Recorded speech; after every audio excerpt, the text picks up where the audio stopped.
আপনারা জানেন আমরা নতুন সরকার মাত্র এক সপ্তাহ হলো দায়িত্ব গ্রহণ করেছি এবং আমাদের নির্বাচনী ইশতেহারে আমরা বলেছি যে সুস্বাস্থ্যের বাংলাদেশের জন্য আমরা শুধু কিউরেটিভ না, প্রিভেন্টিভ এন্ড প্রমোটিভ হেলথ কেয়ারে জোর দিচ্ছি এবং prevention is better than cure. আপনারা জানেন আজকে আমাদের এই সভাটি ডেঙ্গু বর্তমান পরিস্থিতি এবং প্রাদুর্ভাব রোধে করণীয় ব্যবস্থা গ্রহণের জন্য একটা সমন্বয় সভা বলা যায়। তো প্রতি বছরই আমরা দেখি ডেঙ্গুর প্রাদুর্ভাব হয়।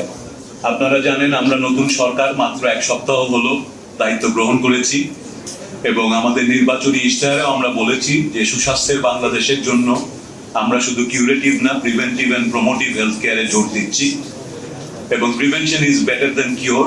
সুতরাং ডেঙ্গুর ক্ষেত্রেও আমরা একদিকে যেমন এটাকে কিভাবে প্রতিরোধ করা যায় সেগুলো নিয়ে আজকের সভায় আলোচনা হবে। পাশাপাশি এখানে সিনিয়র চিকিৎসকরাও আছেন, ওনাদের ভূমিকা অত্যন্ত গুরুত্বপূর্ণ। যারা আক্রান্ত হবে তাদের চিকিৎসা দেওয়া এবং মৃত্যুর হার রোধ করা, এই লক্ষ্য নিয়ে তারা প্রতি বছরই কাজ করেন। আমাদের সিনিয়র অভিজ্ঞ চিকিৎসকগণ তারাও সেই কাজগুলো করবেন। পাশাপাশি আমাদের এখানে সিটি কর্পোরেশনের একটা বিরাট ভূমিকা থাকে মশক নিয়ন্ত্রণের ক্ষেত্রে। সিটি কর্পোরেশনেও আমরা আসলে এই মিটিংটা আরো 2 দিন আগে থেকেই করার কথা ভাবছি। সিটি কর্পোরেশনের প্রশাসক না থাকাতে আমরা অপেক্ষা করছিলাম।